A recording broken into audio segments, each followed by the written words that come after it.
I just put my 2 weeks notice in. I've been a Ford transmission tech for 12 years now. Look, man, if you guys are considering being a mechanic, don't. This is not a profession that you consider. It's quite common to hear mechanics tell you that if you become a mechanic, you will not want to work on cars anymore, like work on your own cars, and that's completely true. Alright, so today we're going to be taking a look at why so many car mechanics are quitting. And I don't think that this will come as a surprise if you've watched any of my modern car videos. New vehicles are getting harder and harder to fix, and that's on purpose. Mom and pop shops have to buy an unbelievable amount of equipment just to figure out what's wrong, and it's putting some of them out of business. Then the dealerships don't pay mechanics enough to make it worth it, and that's for both people currently working there and future mechanics. All of this is just a mess. We have a lot of stuff to go over today, so let me know what you guys think in the comments below. Well, let's just jump right into it. Look, man, if you guys are considering being a mechanic, don't. This is not a profession that you consider. You're either all in or all out. If you're a car guy, you love cars, you love wrenching on them, you think you want to be a mechanic, bad idea, brother. I'm telling you right now, it will suck that passion right out of you. You have to intently focus on that hobby. Keep that passion alive, keep that drive alive if you're going to do this professionally as a career. This is one of the most intense and demanding skilled trades you can get into. The amount of knowledge required, the amount of tools required, the amount of investment required, the amount of training required. It beats up on your body. You're 30 feeling like 70. Your hands are all beat up every day. It's a thankless job. You're underappreciated, severely underpaid. Just the knowledge and training that you have to go through to get to any sort of proficient level. Cars are getting more and more complex by the day.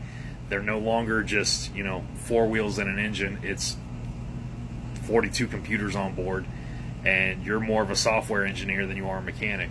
Heading over to the comments, it's like the mafia. You can never get out. You know too much. 40 years and I've been trying to retire for a while now. It makes you go home and not want to do anything, not even work on your own stuff. I mean, there are just so many things going against you. These car manufacturers are trying to run out all of these mom and pop shop mechanics just so you're forced to go to the dealership, and of course the prices are going to be even higher. That's another problem in and of itself. We'll take a look a little bit later in the video, but we'll just move on to the next clip. That you can't get young people to be mechanics because it's not a financially good decision to become a mechanic. It's not worth the effort that you're going to put into it. You got to think that the talent that you're competing for, these guys don't have to work on cars professionally.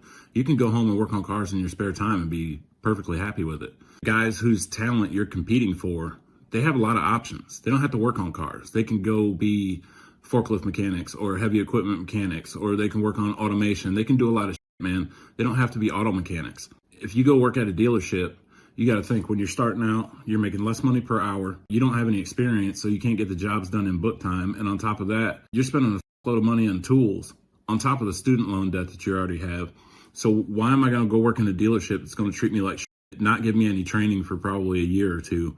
Like when I left the automotive world to go work on forklifts, the company I went to work for offered me more hourly than what I was making flat rate at the dealership, plus actual time and a half for anything I worked over 40 hours, plus 401k, plus insurance. It wasn't even a comparison. There's no way that I could say no to that offer. Customers don't want to pay $140 an hour, which is what you're going to have to deal with at the dealerships, even though the mechanics that are employed there aren't getting nearly that much money, and mechanics shouldn't have to buy $20,000 in tools. There's a disconnect for sure, because that's what it seems like most people end up doing. You would obviously have to pay for yourself to go through schooling, and then on top of it, buy your own tools that you use at work. I just don't see how it's worth it. What amount of money would you have to be given to quit being a mechanic? You can't work on things for the rest of your life. $20. Shane, yeah. What amount of money would you have to be given to quit being a mechanic? You can't work on things for the rest of your life. I like what I do. I'd say at least 200K. 200K? At least. Shut the f up. Dude, I love doing this shit. 200K. That's all I would. Man, if somebody had a gun to your head and said, you can't be a mechanic, how much money are you going to take? You're going to say 200K? How much money would somebody have to give you for you to quit being a mechanic and you can't work on anything for the rest of your life?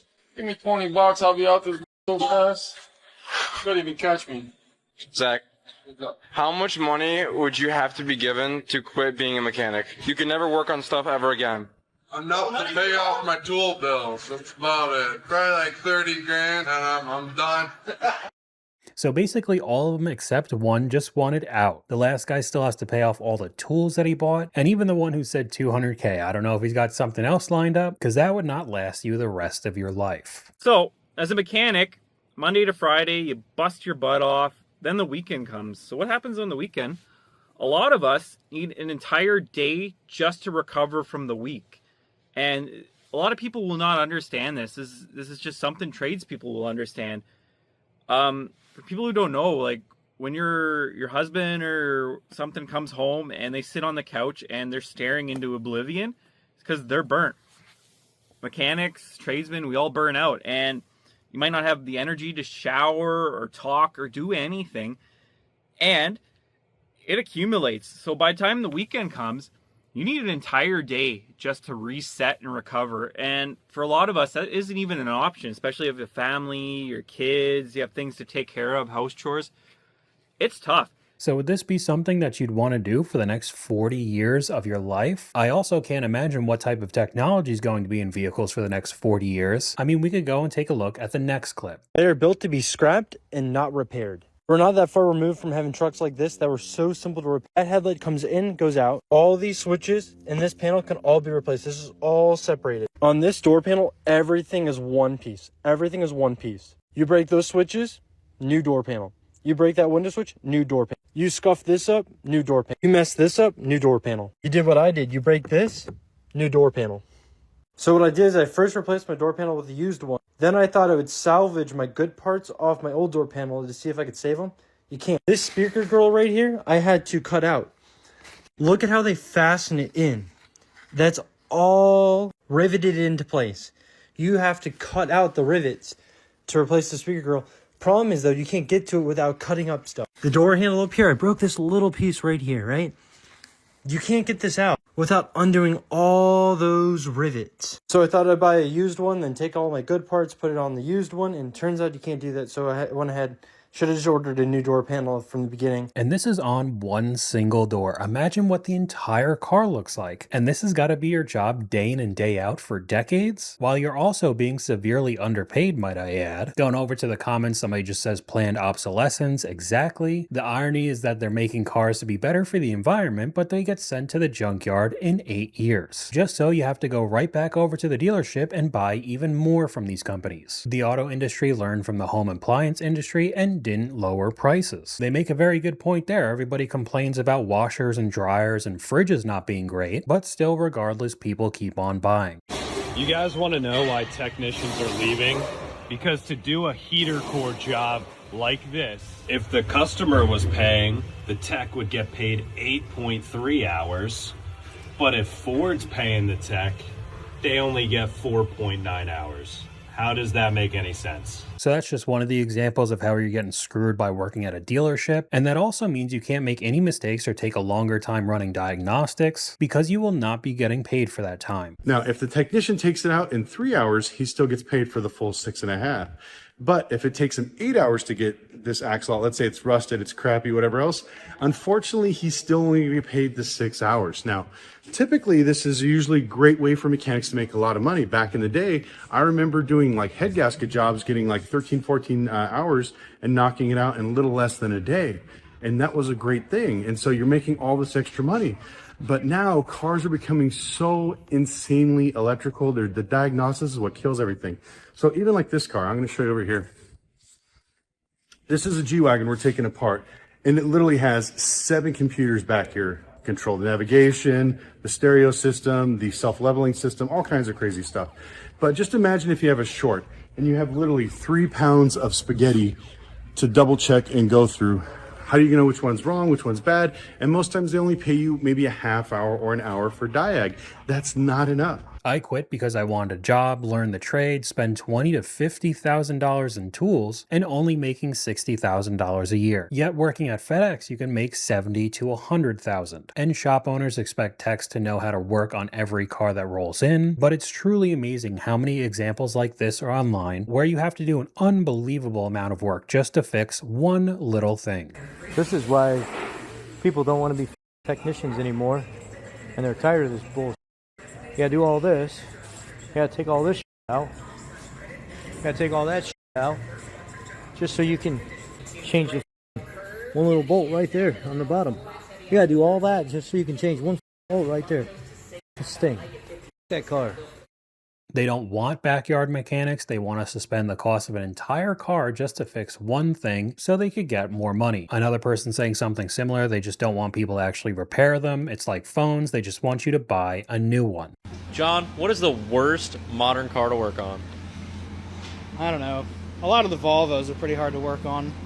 There's just not any service information on our side for them. Got to be Euro.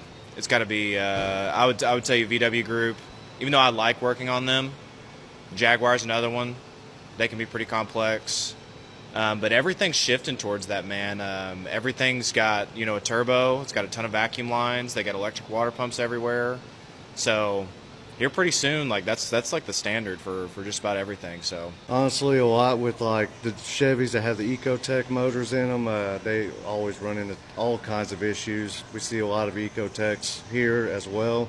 But yeah, for sure, any Ecotech motor in the GMs, it's going to be probably the worst. Modern engines look like spaghetti highways now, and it's Audis and BMWs for me, and I hate French cars. Why do they always do things so differently? But yeah, I own a Toyota now. And because of this kind of stuff, even with all the training, the schooling they went through, possibly spending a ton to buy their own tools, people are just throwing in the towel. I just put my 2 weeks notice in. I've been a Ford transmission tech for 12 years now. I've been a senior master tech since 2018. This industry has changed a lot in the last 10 years. If you're a dealership mechanic, you know exactly what I'm talking about. I will always have the utmost respect for my fellow mechanics in this industry, and I will definitely miss the fun we have here in the shop. I'm very thankful that my dealership is letting me work these last 2 weeks so I can get everything in order for what I'm getting ready to do.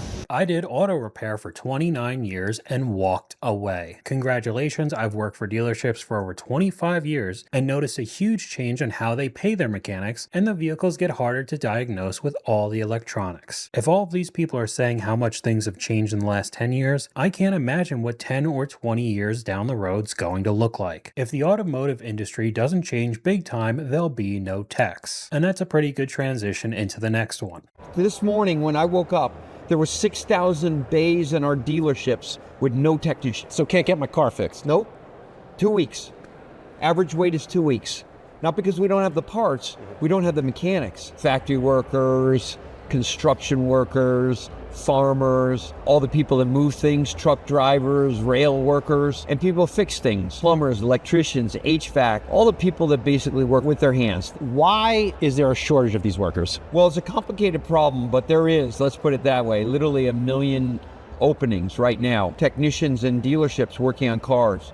At Ford, we have 6,000, probably 400,000 repair technician shortages across the economy. First of all, the productivity has not caught up with the white collar. In fact, it's gone down over the last 20 years. Number two, the jobs aren't as glamorous as a white collar job from college. And I think the permitting and all the regulations has really stunted the growth of these kind of jobs. Okay, so hold on to that thought, the regulations stunting these jobs, but we could go straight over to the comments. Dealers charging $200 an hour for labor, but paying the tech $19 an hour is the reason. Bring $15,000 worth of tools, 10 years of experience for $19 an hour? No. Ford CEO's pay is $25 million, a mechanic's is $60,000 a year. I figured it out. People aren't going to line up to make $45,000 to $55,000 a year. Not a shortage of workers, it's a shortage of pay, easy fix, pay more, and these CEOs are so far from reality. But let's just move on to that comment talking about all those regulations stunting these jobs. So what's this whole thing that I'm hearing that Congress wants to pass a law where independent shops like myself and people at home can't fix their own vehicles if they want to? I mean, last I checked, this was America. Land of the free, home of the brave, land of the freely passed laws. And all because all the modules they're sticking in these vehicles and the scan tool companies are coming out with aftermarket scanners that can get into the immobilizer system. And you can take off with a vehicle and do so as you please. Let me tell you something. If somebody wants to steal a vehicle, they're going to. And if somebody wants to come up with their own software to do that, they're going to. There's always going to be bad actors. And I guess I'm wearing the appropriate shirt today. Don't be a and I'm sorry if there's any kids watching. Don't repeat that. But I think this law, or whatever they got put up, the bill, not law yet, it's a bill, needs to be just see ya, gone, because that's gonna put a lot of shops out of business, including myself. So all these same manufacturers are trying to push a bill just so third-party mechanics along with yourself can't even work on your own car. Like he said in the video, if a person really wants to steal a car, they're going to steal a car. It's just another BS reason, so again, you're stuck having to go to the dealership. But then at the exact same time, just like the Ford CEO said, nobody wants to be a mechanic anymore. There are thousands of bays open at our dealerships. We wanted to corner the market so we could charge sky-high prices and pay the people who are actually fixing the car virtually nothing. And you're surprised that people don't want to do the work? I don't really know what else to say. In 1994, if the brake pads wore out on your Ford F-150, you walked into the auto parts store, spent $30 on a set of pads, and changed them in your driveway with a socket wrench on a Saturday afternoon. Your father did it. His father did it. It was the most basic repair in the history of the automobile. Now compare that to what happened last year. A man bought a brand new truck, took it to the track like the manufacturer told him to, wore out his brake pads, and went to his garage to swap them. His truck told him no. The electronic parking brake would not retract without a proprietary diagnostic computer that costs $6,000. The alternative required $2,000 in hardware, a $60 a week software subscription, and a business license. When he tried to register, the system blocked him. The message said, "Do-it-yourselfers are not permitted access." Think about that. You spent $65,000 on a pickup truck, and the manufacturer will not let you change your own brake pads. And to be honest, $65,000 is kind of on the lower end now. Pickup trucks could easily be $80,000, $90,000, $100,000 now, and you legitimately can't work on it yourself. We need a national right to repair law. That's what Louis Rossman on YouTube has been doing forever now. And of course, he's been running into problem after problem as well. A ton of people saying the same thing, stop buying new vehicles and they'll change their mind quick, stop buying new vehicles. And didn't John Deere just get sued for this type of stuff? Yes, they did. But regardless, these companies are just going to keep pushing this over and over again. Man, they're making these newer vehicles so hard to work on. Everything needs expensive scan tools. They just don't want you to fix them yourself. On these newer Chevys, just a whole lot of money. Nothing but plastic heater hoses, electronic brakes. I mean, it's just money to be made here. So we're working on this 2021 Chevy Suburban. I mean, this thing's a beast. I once had a customer tell me he went ahead and replaced his front brakes on his Chevy Suburban, newer body style. Once he got finished with the brakes, he thought it was as simple as pumping up the pedal and getting on the road. Little did he know the dash was lit up like a Christmas tree. He had to take it into the dealership for them to clear it. It cost him $250. This is why it's important to have one of these scan tools. You can reset all the lights, and it even gives you the vehicle manufacturer procedure for resetting the brake system. But again, I can't imagine that's cheap to buy, and depending on what type of vehicle you're working on, you have to get various scan tools. Companies want to eliminate the middleman, so everyone has to go to the dealership so they could charge a lot. There you go. It's quite common to hear mechanics tell you that if you become a mechanic, you will not want to work on cars anymore, like work on your own cars, and that's completely true. It takes all the enjoyment out of working, maybe not all, but a lot of it. The one thing they don't tell you is that you will not be able to get in a car and not worry or listen for problems at all times. Like, to fully enjoy a car at this point is very difficult because you're always worried about the mechanical health of it. You're listening for things. You're like turned on anytime. Pause. You get turned into a diagnostic tech every time you sit in a vehicle. Like, it could be brand new off the lot. You're still going to be listening to stuff. It sucks. And you're probably going to have more problems with those brand new vehicles off the lot, but it really does seem to kill the passion. I just hate driving my car now, hearing a part going and automatically knowing how much money and work it's going to take is such torture. So just to recap, of course, you have to go to school to learn the trade, paying a good amount of money to do that, add on another loan just to buy the tools you need. Then you possibly go over to a mom and pop mechanic shop that's being run out of business by the big guys. You then move over to being a dealership tech that's getting over overworked and underpaid, all while each new model year gets harder and harder to fix overall. How does this seem like a good job for anyone to do for the next 40 years of their life? But that's all I got for you guys today. Let me know what you guys think in the comments down below. YouTube thinks you'll like this video popping up on screen right now, but hopefully you guys enjoyed this video. If you did, please leave a like, and I'll talk to you guys later.